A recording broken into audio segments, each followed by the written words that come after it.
Hello and welcome back to Favorite Things. My name is Dan and I thank you so much for being here and helping to support my budding channel. And also all the positive comments and interactions thus far really means a lot to me. I wish I had more time to do these videos, but your comments and questions help to motivate me to do as much as I can, so thank you for that. Now that we're past the halfway point of 2023, I figured it was a good time to do a State of the Collection video, so I'm going to showcase my little humble collection.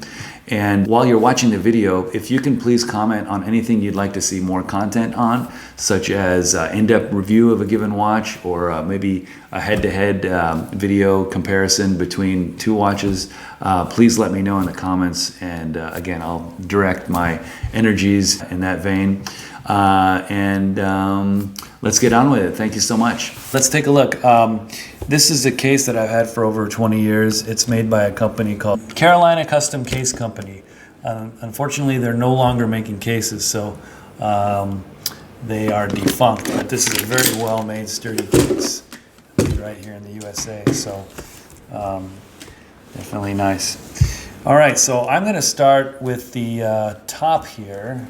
These are watches that, at least the top row you'll see. This is a 20 watch case, and it's nice. It just, it's a kind of disciplines my collecting. I have a very humble collection, but I want to keep it that way. This case only houses 20 watches, so I'll try to keep it well below that. This is the first watch I'll show you. It's a Batman made by Marks from 1974, I believe. Yes. And it's a wind-up watch. And then you see the Zap and Pow. You kind of like the old 1960s TV shows. This is a fun watch. It's pretty thick, though, not to my current standards. But I have a photo. I'll post it here. This is me as a kid wearing it in the 70s. So this was my first watch, and so it's a lot of fun. At some point I might have this serviced, if it's possible, probably all plastic gears and stuff. I believe it needs to be serviced from the crystal side like the old military watches, but that's a fun one. So that's going to stay in my collection for a while. I believe the same is true of this Pinocchio watch. Looks like this is from 1977. It says Apollo film. And this is also a cool watch. When I was a kid, I remember having this. This one winds up, but well, it doesn't wind anymore. It seems that it's got its maximum wind, and it no longer can wind down, so it might need a little bit of service. Again, probably from the front side there. I remember wearing this watch to Disneyland. My dad took me, and I was wearing it on my right hand, and I'm a right-handed individual, and my dad taught me that if you're right-handed, you wear a watch on your left hand, and so that was a fun memory. Anyway, that's that. Next, we've got a pair of Casio Marlins. These are precursors to the G-Shock. This is a W400. I've had this since 1983 when I was 12. You can see some scratches on the crystal. I had a pretty nasty bike accident on my way home from school in 1989 in high school. Anyway, this is a fun watch. I would like to do a video on this because it has some unique features that modern digital Casios don't have. I have a spare of this watch, and this is the best one I can find at the time. I just wanted to have a backup, although I don't wear them a lot. You've already seen the Omega Seamaster 166.010. I've posted a video. If you missed it, you can see it right here in the corner. Great little watch, and I've got it on this olive green strap and deployant clasp. And then this is a watch that I'm trying to fix up for my mom. I remember this watch as a kid. This is a wind-up, and it is a snapback case. And what's cool about it is I just always remember this watch having no dial markers, and just the concept of reading the time based on the position of the hands only. So I'd like to get this up and running again, get a new strap for it. I also remember that this watch, I do believe it's kind of like a mood ring, mood watch, where depending on different temperatures of your skin, the dial color changes. I might be wrong, but I'm almost positive that that's how it worked, but I'll have to see if that still works. And then a new addition to collection, this is a Junghans Meister driver, and so I'd like to do a quick review of this. So if you want to see more of this watch, please comment. I just love how thin that is for a manual wound. All right, so let's get on to the other side of the case. You'll notice a few missing watches. The Incipio 8, you'll notice that's missing. The Explorer 1016 Homage, which I did a review video for. Great watch, but I just wasn't wearing it. It just didn't fit into my rotation. So I let that one go, as did the Dan Henry Skin Diver 1972. And then the other one that left the collection was the Admiralty Automatic date. So the one that looked like this. So I'll start with this watch. This is, I featured this in another video. This is the manual wound version. And so really good looking watch. A lot of watch fanatics are into the distortion, but what always catches my eye are these halos that you see right there. Or maybe that's considered distortion, I'm not sure, but I like that. So that's a great little watch. And newest to the collection, absolute newest watch for my collection, and boy, it's really becoming a favorite, is this 33 millimeter Benris field watch. It's a commemorative reissue of the Mill W46374. And boy, I really like this watch, and I'd love to do a review of this one. I'll probably do kind of a head-to-head with this other new to the collection watch, the Hamilton Khaki Field Mechanical in 38 millimeters. So I'd like to compare and contrast these. And then we've got the Omega Genève 136.041, I believe.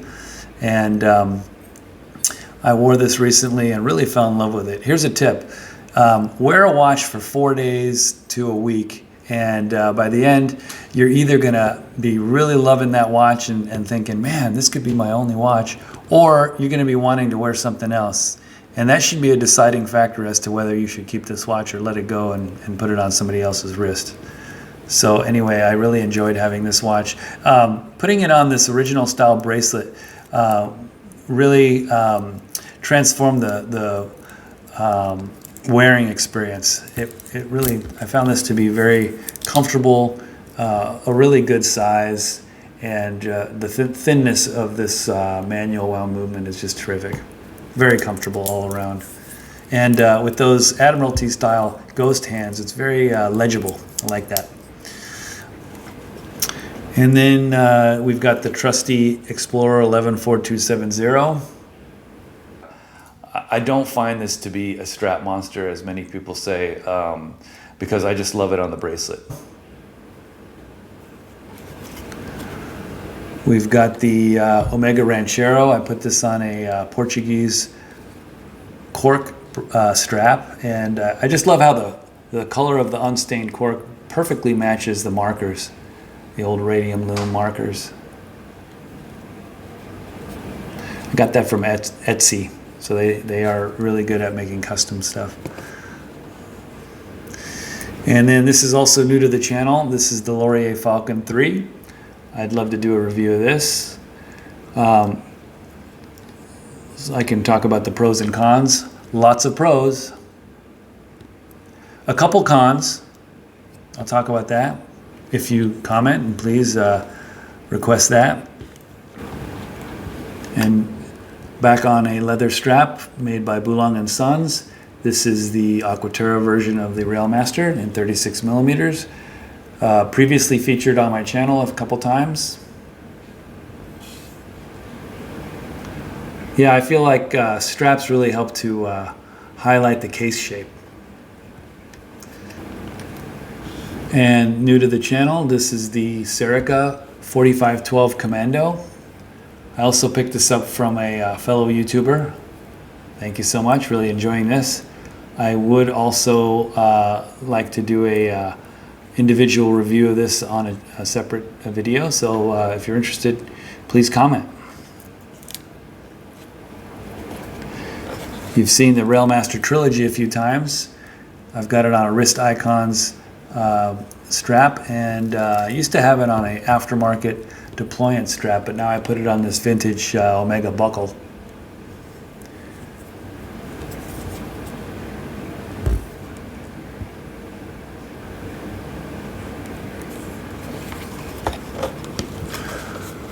And that might be it, my friends.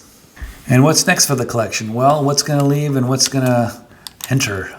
Because at the end of the day, a collection you feel good about has to, you have to trim the fat. Sometimes you have to take away some material, and sometimes you have to add some material as you evolve, just like a sculpture or a piece of art. And some trends. I'm noticing in myself some trends. Like I said, I'm kind of getting interested in military watches just because of the simplicity, not so much the history, but just the simplicity and the legibility and the tooliness. And I'll talk about that more in the Benris video. I am definitely leaning away from vintage watches, more towards vintage inspired or reissues. And I'm noticing that I don't care for date windows on watches with number markers. If I'm going to have a date, it's usually on a stick dial or something like that. Of course, I'm preferring manual wound. And I'm also noticing that I don't care for exhibition case backs on automatic watches. I don't care to see the rotor, but if a watch is manual wound, if there's an option, I'd like the case back to have an exhibition case back. I'm also leaning more towards smaller sizes, and I want my collection to be a little bit more varied. I know that I have a lot of 369 dialed watches. That was one of the reasons I got rid of the Incipio. I do like simple, legible dials that I can see without reading glasses.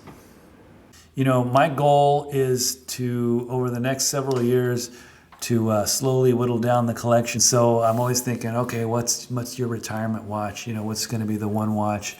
And at some point I probably won't be collecting anymore. It's just, there's a lot of maintenance involved, and servicing watches and keeping up with the strap changes and having the tools and regulating and all of that. So I'm very much enjoying it now, but at some point I might not want to be doing that and maybe doing something else.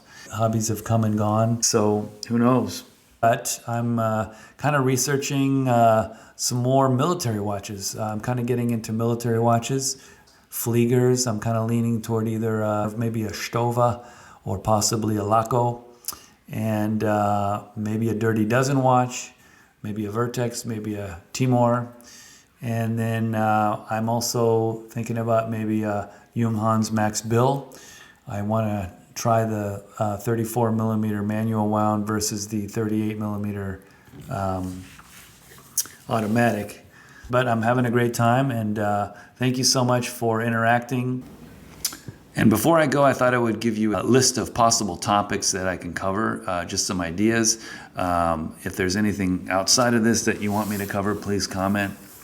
Or if any of these seem interesting to you, please let me know. Enjoy the hobby. Have a great time. Take it easy. Bye-bye.